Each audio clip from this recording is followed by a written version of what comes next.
සුබරාට්‍රික් බ්‍රාත්. දැන් වෙලාව 11 පසුවී මිනිත්තු 45යි.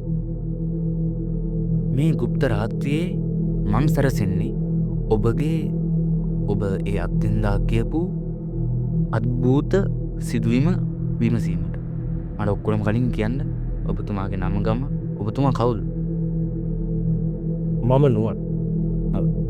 මගේ වයස අවුරුදු 22යි. මම රැකියාවක් වශයෙන් කරන්නේ පාර්සල් මෙදන ඩිලිවරි රැකියාව. ඉතින් මේ සිදුවීම සිද්ධ වෙනකොට එදා මම හිතුවේ නෑ මට මෙහෙම දෙයක් වෙයි කියලා. නමුත් ඉගැන්නේ ඒකත් මට සාමාන්‍ය ඩිලිවරි එකක් විතරයි. ඒ වුණාට එතකොට වෙලාව කීයද ඇද්ද? වෙලාව ඇවිල්ලා 12:45ට විතර. 12:45 විතර. 12:45ට රෑ 12:45ට විතර. ඔයාගේ අවසාන ඕඩර් එක? ඔව් මගේ අවසාන ඕඩර් එක. ඒ කියන්නේ මුළු කොළඹම නිදි මහත්තයෝ. මොකද 12:45ට ඒ වෙලාවට නිදිනේ. ඒක මට වැරදුනා එදා. කුමාරි එදා හරියට වැස්සා. වැස්ස නිසා මම මොකේද ඩිලිවරි කරන්නේ? කාර් එක, බයික් එකේ? මගේ බයික් එකේ. ඉතින් ඒක මට මතක් කරනකොට තාම ඇගේ ඉරකට පේනවා. ඒ තරම් ඒක බිහිසුණු අත්දැකීම. ඉතින් මම කොහොම හරි බයික් එකේ ටවුන් හෝල් එකේ සෙට් එකට යට අදරයට ලැබුණු ඕඩර් ටික ඇති. දැන් ගෙදර යනවා කියලා හිතාගෙන මම ඩේටා ඔෆ් කරන්න හැදුවේ ෆෝන් එකේ. ෆෝන් එකේ. ඒතර වලට ඕඩර් කීයක් විතර තිබ්බා? මම ගන්න ඕඩර් 5ක් 6ක් 10ක් වගේ මට මට කලින් කිව්වා කතාවට මත ඒ විදිහට 5ක් 6ක්. ඒත් එක්කම ෆෝන් එකේ නොටිෆිකේෂන් එකක් ආවා මහත්තයෝ. new order request cash payment 4500ක් මට දාලා තිබ්බා. ඒ කියන්නේ අලුත් ඕඩර් එකක් මට තව. මම ගැස්සිලා ගියා. රෑ 12ට කෑම පාසලේ ඩිලිවරි කරන්න රුපියල් 4500ක්. විශ්වාස කරන්න අමාරුයි කරන්න අමාරු නමත්. සාමාන්‍යයෙන් මේ වෙලාවේ වැඩි මොනොත් රුපියල් 500ක් හම්බෙයි. මම ලොකේෂන් එක බැලුවා ඒ වෙලෙම. ලොකේෂන් එක තිබ්බේ නම්බර් 13 මට මතකද 13 නිල්දිය වෙන නුගේගොඩ.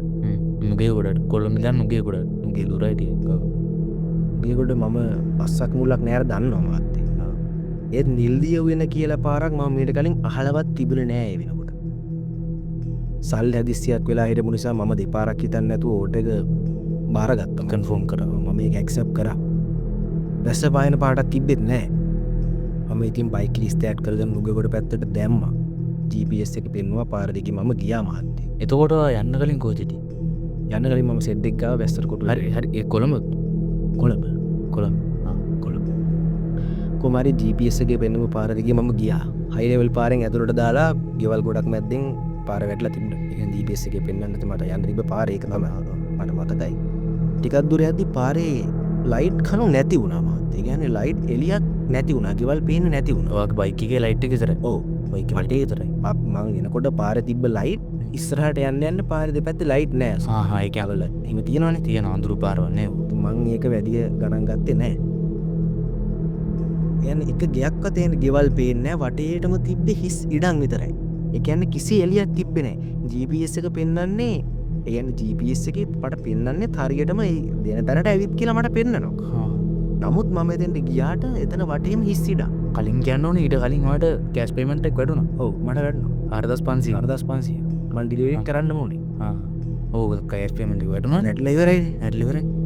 කොහොමරි එතන හරිම තැනට මම ගියා කියලා තමයි මට GPS එක කියනකොට පෙන්වුවේ මහත්තයා. මේ පාර ඒ කියන්නේ මේ සාමාන්‍ය වෙලේ දැනුනේ මහා ඒ කියන්නේ අමුතු බයක් අමුතු බයක් මහත්තයා. උනාට මට හිතා ගන්න බැරුණා මේක සාමාන්‍ය සිදුවීමක්ද GPS එකේ මොකක් හරි වැරද්දක්ද නැත්නම් මොකක්ද කියලා හිතා ගන්න බැරුණා. ඇත්තටම මම සාමාන්‍යයෙන් මේ වගේ දේවල් විශ්වාස කරපු නැති කෙනෙක්. මම මීට කලින් මේවා කිසිම දෙයක් විශ්වාස කරන්නේ රාසි කළා නෑ. මම අත්දැකලා නෑ. මේ මගේ පළවෙනි අත්දැකීම. කොහොමරි ඉතින් මම එතන පොඩ්ඩක් පරීක්ෂා කරලා බැලුවා. කොහොමරි හෙඩ්ලයිට් එකේ මගේ බයික් හෙඩ්ලයිට් එකේ විතරයි වෙලා තිබ්බේ. මම හෙඩ්ලයිට් එකේ එළියෙන් දැක්කා පාර දෙපැත්තේ තිබ්බ ලොකු ගස්වල අතු වැස්සට තෙමිලා තිබ්බා මහත්තයා. ඒකෙන් කලින් වැහලා. වැස්ස තිබ්බා. මං හිටිය පැත්තටත් වැස්ස තිබ්බා. වැස්සේ නේද ඔය හරි වැස්සේ. කොහොමරි නිකන් මට ඒ ගස්වල අතු අර හුලකට තෙමිලා හුලං හුලං එන්නමයි ගැන වැස්ස පායලා ගස් දෙමිලා නිකන් අර මගේ හෙඩ්ලයිට් එක එළියට ගස් දිලිසෙලා හුලකට ඔහොම වෙනවා. හරි මම විශේෂයෙන් අහන්න තුර හඳ තිබ්බ නැද්ද? හඳ එළිය නැද්ද? නෑ වනකුළු වලින් වැහිලා ලාවට ලාවට ඒක මොකද වැස්සනේ නේද? ලාවට තින්නේ. කොහොම හරි ඒ අතු එහෙම හෙල්ලෙනකොට මට මාර අමුතු එකක් දැනුණා මට. කියන්නේ මට අත වනනවා වගේ හැඟීමක් මට ආවේ වෙනවා. කොහොම හරි මම බය වුණා. බයික් එකේ හෙඩ්ලයිට් එළියෙන් මම දැක්ක ඉස්සරහා පරණ ගේට්ටුවක් තියෙනවා. පරණ ගේට්ටුව. ඒක සාමාන්‍යයෙන් ඒක වටේටම කැලේ වැවිලා. ඒකෙන් ගේට්ටුව කොහේ අර කැලේ ගේට්ටුව වටේනේ අර පරණ ගේට්ටුවක් මම අතෑරලා දාපු වලව්වක ගේට්ටුවක් ඒ වගේ අමුතු එකක් මට හිතා ගන්න බැරි වුණා. මගේ ඉස්සරහා. මගේ ඉස්සරහා මම හෙඩ්ලයිට් එක එළියෙන් දැක්ක තාටුපටක් ඉස්සරහට මම යනකොට. කුමාරි මේ ඔක්කොම වෙන්නේ මම හිමීට ඒ හරිය බයික් වල යනවා. ඔය මට තැන පෙන්නුවට මහත්තයෝ ගයක් නැති හින්දා මම ටිකට් එක ඉස්සරහට යනවා.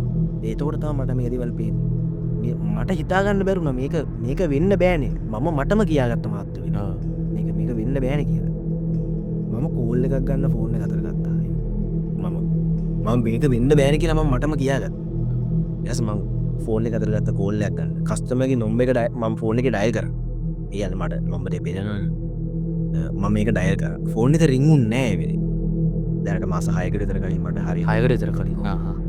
ඒ හින්දා මේ කුමරි මම ආය ගත්තා. ආය ගත්තා. එක පාරක්වත් වැඩ කරන්නේ මට තින්දෙත් ගන්න එක නම්බර් එක කස්ටමර්යි. ඊට පස්සේ කොහොම හරි එහෙම මම ටික වෙලාවක් තව කෝල් එකක් ගන්නකොට මං හිතන්නේ මං කෝල් 3ක් විතර ගත්තා. කුමරි එක පාරට මෙහා පැත්තෙන් ආන්සර් කරා. කස්ටමර් කෝල් එක ආන්සර් කරා. හැබැයි කවුරුත් කතා කරේ නෑ මාත්. මං හැලෝ කිව්වා. හැබැයි කවුරුත් කතා කරේ නෑ. අමුතු සද්දයක් මට එමුනේ. එතකොට වෙලාව කිටද ඇද්ද? වෙලාව ඇවිල්ලා එකට විතර. පාන්දර එකට විතර. පාන්දර එකට විතර වගේ. කුමාරි බයික් එක නැවතුනාට පස්සේ ඒක මට නිකන් මට මහත්තයෝ ෆෝන් එක යා පැත්තෙන් නිකන් කෝච්චි එක සද්දයක් වගේ. ඒ වුණාට ඒ කෝච්චිය නිකන් අර මට ෆෝන් එකේ ස්පීකරෙන් මට ඇහෙනවා. මට ඒක තේරෙනවා නිකන් හෙඩ්සෙට් එකකින් හෙඩ්සෙට් එකේ ස්පීකර් එකකින් ඇහෙන සද්දයක් වගේ තමයි ඒ කෝච්චි සද්ද මට ඇහුනේ මහත්තයෝ. කොහමරි ඒක අහන් ඉන්නකොට මේත් එක්කම නිකන් මගේ බයික් එන්ජිම නිකම්ම නිකන් නැවතිලා සද්දේ අඩු වෙලා ගියා වගේ මට හිතුණා මහත්තයෝ. වටේම තිබ්බේ වැස්ස සද්දේයි ෆෝන් එක කනේ තියන ළමයාටන සද්දෙත් මට ඇහෙනවා මහත්තයෝ. මට හිතා ගන්න බෑ දැන්. මම කොහමරි ඉවලේ හයිය මුස්මක් ගත්තා. මේ වෙලාවේ මට මාර බයක් ආවේ මහත්තයෝ. මට ඉවිලේ එතනින් දුවලා යන්න. ඒ කියන්නේ මට මේ දැන් මෙතනින් දුවලා යන්න තිබ්බනම් වගේ නිකන් අමුතු හැකීමක් මට එහෙම ඕන වෙලා මගේ මුළු ඇගම නිකන් අමුතු විදිහට නිකන් ගල් ගහිලා වගේ ගියා. ඒක එකපාරට. ඒ කියන්නේ මට ඉතින් නැගිටලා දුවන්න ඕනේ කියලා මගේ ඇග මට කියනවා වගේ මට තේරුණෙත් මට ඒක කරන්න බෑ මහත්තයෝ. ඒ වෙලේ කියන්නේ මට ඒක හරි අමුතුයි. මට ඒක පැහැදිලි කරන්න තේරෙන්නේ නැහැ. කොහමරි ඒ ඔඩේගේ තිබ්බ ලොකු ගාන මගේ ඔළුවේ කැරකෙනවා 4500ක්. ඒ හින්දා මම ඒක මගේ ඇගේ හිරිකඩුත් තිබුණේ ඒ වෙලේ. මම කෝල් එක කට් කරන්න හැදුවේ. ඒත් ෆෝන් එක ස්ටක් වෙලා එක තැන හිර වෙලා ෆෝන් එක මුකුත් කරන්න බැහැ මහත්තයෝ. ෆෝන් එක හිරයි. ඒ කියන්නේ ලැග් වෙලා වගේ හිර වෙලා ස්ටක් වෙලා. එලා එතන මම දැක්කේ මලකට කාපු ගේට්ටුව එහා පැත්තේ කුඩයක් කියලාගෙන කවුද බලාගෙන. අර මලකට කාපු ගේට්ටුව අරකින් පාලු ටික දුවලා එක වැදිලා තිබ්බ එතන තිබ්බේ පාළුවත්තේ ඇතුලේ ගේ බලුලේ පාත්ත ඇතුලේ කුඩයක් කියලාගෙන වැස්ස හින්දා දන්නේ මං හිතුවේ වැස්ස හින්දා වෙන්නදී කවුරු හරි ඒ වුණාට මට ඒක මට හිතුණා ඒක මේක අద్భుත දෙයක් මේක මට එහෙමයි කියලා. ඒ වුණා කොච්චර එහෙම වුණත් මම මගේ හිතින් හිතුවා මහත්තයෝ මේක නෑ කවුරු හරි වෙන්න ඇති. මම ඩිලිවරි එක ගන්න ඉන්න ඇති වැස්ස හින්දා කුඩයක් කියලා. මම දැක්කා කොහොම හරි. එතන එහෙම හිටන් ඉන්නවා. කොහොම හරි මට හිතාගන්න බැරුණා. මම සෑහෙන්න බය වුණා. හැබැයි මම එක දෙයක් හොඳටම දැක්කා. මට හොඳට මතකයි ඒ මම දැක්ක මිනිස්සයා හිටියේ බිම්බලාගෙන හිටියේ. කුමාරි මම ටිකක් ළඟට ගිහිල්ලා මට ඇඟ වෙවුලනවා. මට හිතනම් මම බය වෙලා. මොකද ඒ වගේ ජීවිතේට මං එහෙම ඕඩර් එකක් ඒ වගේ තැනකට මම ගිහිල්ලා නැහැ. අනික පාන්දර 1:10ට 15ට විතර එකයි ගානකට. ඔව්. කුමාරි මම ඇහුවා බයෙන් හරි මට වෙන කරන්න දෙයක් නැතිඳා මම ඇහුවා ඔයා දෝඩ එක දැම්මේ කියලා. ඊට පස්සේ යා ඔලුව උස්සලා මන් දිහා බැලුවා. එන මහත්තයෝ මට කලන්තේ දැම්මේ නැති ටික විතරයි. මගේ හුස්ම කිර වෙලා මට හිතා ගන්න බැරුණා එයාගේ මූණ. හිතා ගන්න බැරුණා මම මොකද්ද මේ දැක්කේ කියලා. මට ඒ වෙලේ උස්ම ගන්නත් අමතකුණා මට කලන්තයක් වගේ ආවා. මං එහෙම බිම ඉඳගත්ත මහත්තයෝ.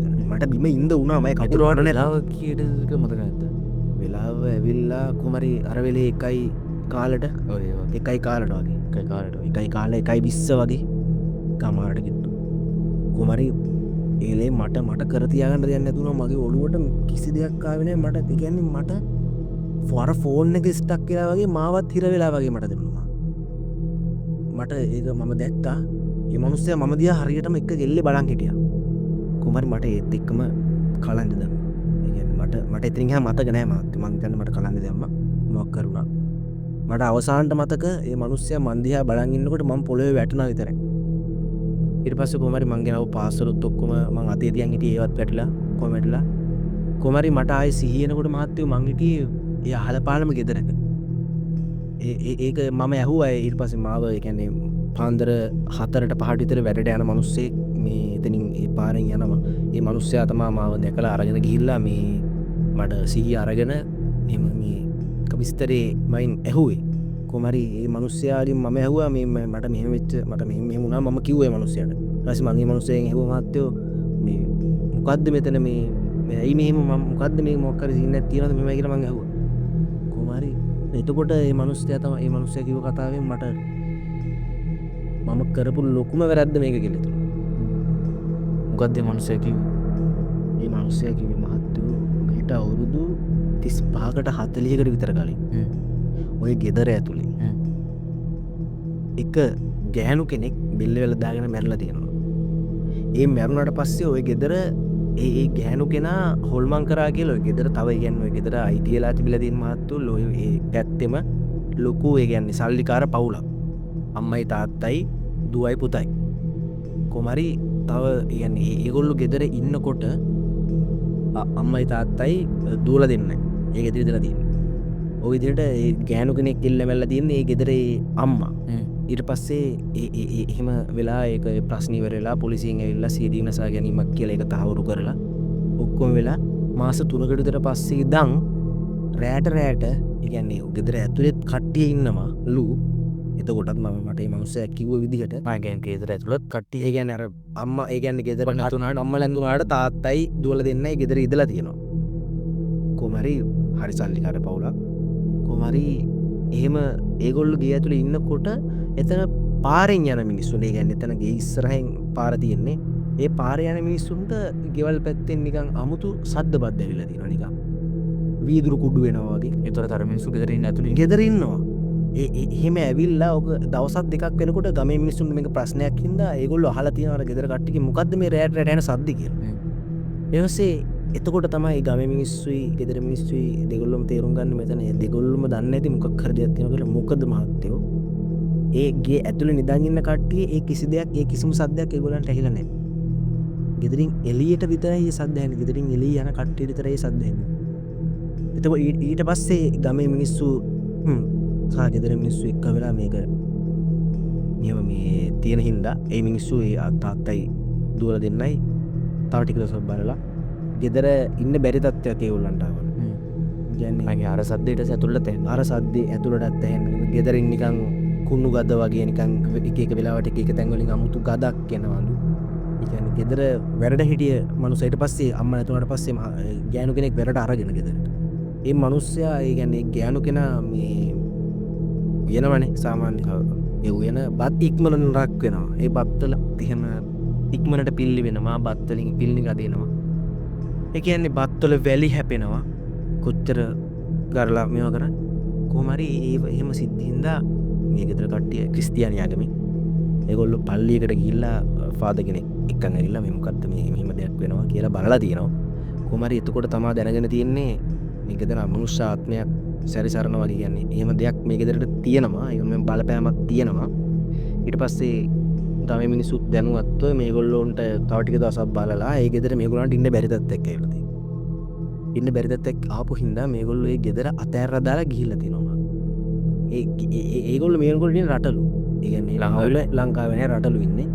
කොහොමරි ඒ ගෙදර ඒ මිනිස්සු ගමේ මිනිස්සු විශ්වාස කරන විදිහට ඒ ගෙදර තාම රැට දැන් අවුරුදු 30ක් 35ක් වුණත් දැන් එහෙම වුණත් ඒ තාත්තා ඒ කියන්නේ මේ මිනිස්සයා මැරිලා මහත්තයා මැරිලා දුවල දෙන්න විතර දැන්න්න දුවල දෙන්න ලොකට දුරද ලොකුයි බැදලා කෝමරි රෑටම සද්ධපත් දෙනවා කවුරුත් රෑ නවයෙන් පස්සේ ඉගැන ගොඩක්ව සද්ධපත් දෙන්න 10 පාන්දර 3 වගේ අතරුණු කොමරි ඉතරවාට මේ සිදීමුණේ 12යි හරිස් පාට එකට එකයි යුදර එකට කොමරි එහෙම දේවල් තියෙන ගෙදරලතු මම දන්නෑ මට කෝමරි මට තාමත් හිතාගන්න වෙනමත් මගේ මනුස්සය මත්ත කිව කතාවත් මංහන් හිටිය ආංගිදලා මංම හිතුවා එතකොට කවුද මට ඕඩරට දැම්මි මොද ඩිලුවර කර මොද ඒවා මුකුත් නෑ මොනවන්න ඒ මුකුත් බැටුන් සල්ලි සල්ලිවන සල්ලිත් නෑ ඇත්තන වැටල නෑ කිය ඔව මුකුත් නෑ හිතාගන්න බෑන හිතාගන්න බැ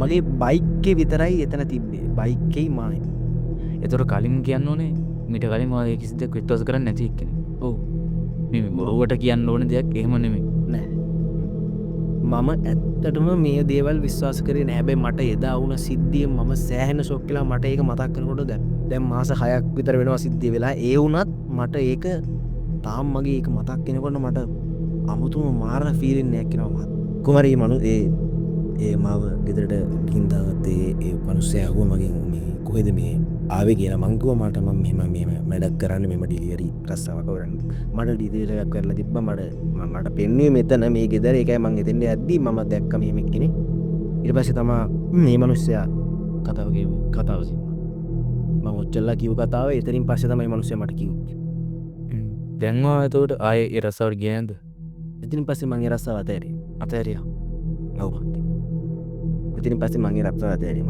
මොකද මට ඒ වගේ පාලු තැන් ඒගැන් ඒ වගේ තැන්වලට මම කලින් ගිල්ල නෑ හැබැයි මට ඒ සිද්ධියම් පස්සේ මට හිතුන ආයෙත් මට මේ වගේ වැඩක් වෙන්ඩ ඉඩ තියෙනවා කිය ඒන්ද අරස්සාව තෑරි රස්සාවට මට ඒක තිනිය කරන්න බෑ මොකද මට රෑට රෑ ගම බිමන් තින අතර මාත්‍ය මට තෝට මට අර සිද්ධිය මතක්කෙනකොට පාලු තැන්වලින් ඇද ලයින තැන්වලින් ඇද මටක සෑහෙන කම්පනැක්ුණ උතුරවා දෙම ගොද ගන්න රස්සා මම දැන් පෞද්ගලික ආයතනයක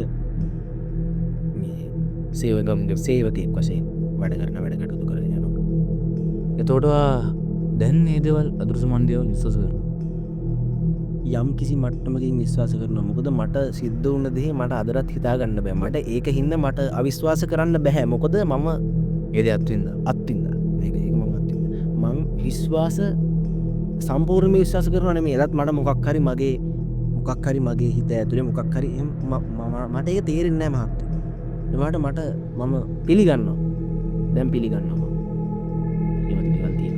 හරි රෝඩ්න ඉතින් ඕකයි කතාව මේ ලෝකේ පෙනෙන සහ නොපෙනෙන කියර දෙකක්ති ගොඩක් මිනිස්සු එතකොට නොපෙනෙන දේ විශ්වාස කරන්න තමන්ගේ ඇසට ගෝතිර වෙන දෘෂ්ටිය විතර නොපෙනෙන දේ විශ්වාස කරන්න ඔයත් ඊට කලින් ඒ වගේ තැනක හිටපු කෙනෙක් නමුත් මේද අත් වින්දර පස්සේ ඔය යම්තාක් මට්ටමට ඒක විශ්වාස කරන පිළිගන්න වෙනවා රටක පිළිගන්න තැනට මම පත් වනා මොකද ඒ වගේ දෙයක් තැනටත් ඒ මතක්කෙනකොට ඇගේ හිරිකොල්පි පෙන ඒගන ඒ වගේ දෙයක් අත් විඳින්න මෝනේ මනුස්සෙක් විශ්වාස කරන්න හැබැයි ඔවදේ කිව්වට කවුරුත් විශ්වාස කරන්නේ එක්කුගේ වඩ පිස්සු නැත මාන්සික දෙරක් කියලා හැබැයි ඒ මිනිස්සුත් ඒ වගේ දෙයක් අත් බින්දොත් විශ්වාස කරන